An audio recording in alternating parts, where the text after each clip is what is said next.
Hello and welcome to this first episode of Dark Arts and Witchcraft, where I take you through various techniques to make your own Sabbath decorations, altarware and ritual tools. My name is Jade and I have a small business, bath, book and candle, selling my own handmade goods, and also a brand new blog, Struffulus Rising, where I blog and write about various topics related to modern Hecate and witchcraft. Today I'm going to be showing you how to make your own set of these worry beads and talking a little bit about the history of them and ritual uses for them. Okay, so let's get started. All you'll need for this is some decorative beads, any kind you like, although the larger the hole down the middle, the easier it's going to be for you. And you can use two of the same kind of beads or different kind of beads for the tassel. We're just going to be making the simple version today, but if you would like, I can upload a video on how to make the decorative tassel separately. And some string. I like to use just a waxed cord because I find that easiest to thread and it's quite durable, but you can use any string or even chain if the holes in your beads are big enough. For the main beads, often worry beads are made with an odd number of beads, and these are often prime numbers. Traditionally 14, 19 or 21 are the most common. I'm going to be using 21 beads here. So the first thing you'll want to do is measure your string. Traditionally this should be from the length of your hand to the middle of your chest. So if you stretch your arm out to one side with one end of the string in your arm and just measure till the center of your chest and cut it there.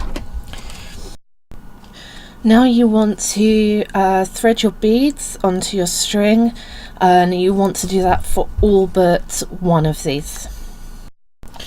If you are at all having trouble stringing your beads because the end of the cord is frayed, you can dip it in some clear nail varnish, allow it to dry and then cut it to a point, and this should help a lot. Or you can run the end through an old candle, which will wax the string for you and keep it smoother. Okay, so when you have strung all but one, just want to move them to the end of the string and line up the strings so the ends are even, and put both through one bead, like so.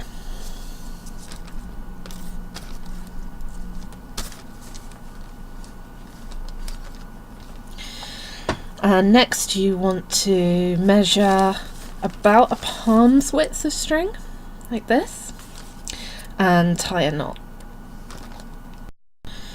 You want to make this at least a double knot, but if your holes are wider, you can tie the knot bigger, but the main thing is just to make sure that bead can't slip over the knot there.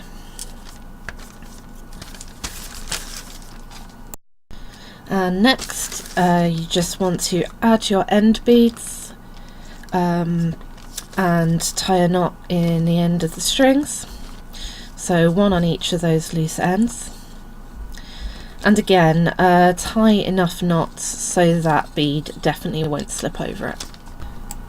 And there you have your own set of worry beads.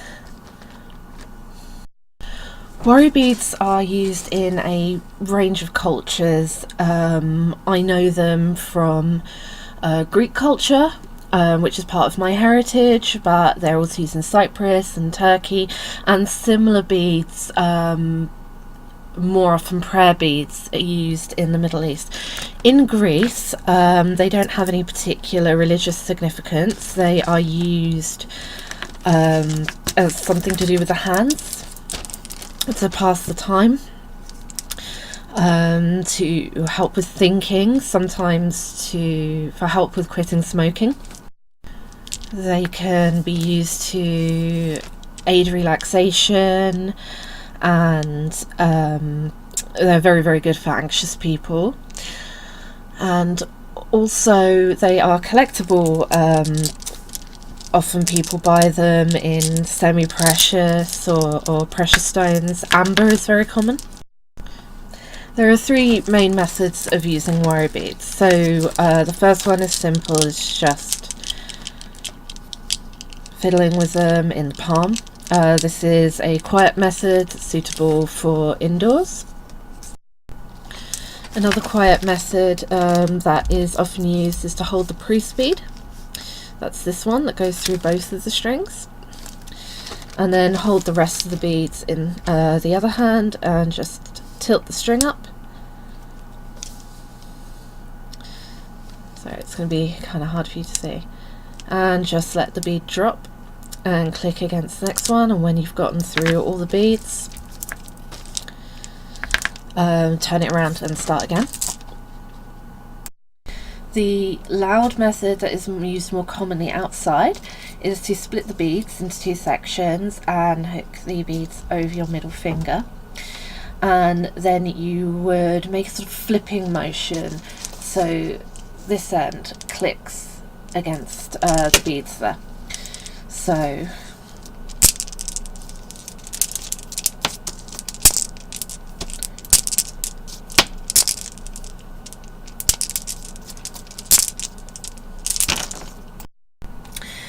in terms of ritual use, some ways that I like to use them are firstly for casting the circles. So some people like to ring an altar bell, feeling that the sound and the resonance helps to cleanse the energy around the circle. I like to walk the perimeter of the circle using the beads in the loud method that I showed you, just clicking them. I think the spinning motion is a good way to raise energy, and also clear any negative energy around the circle. Another is to keep time in chanting Isis, Artemis, Persephone, Diana, Ishtar, Keridwen, Hekate, Nana.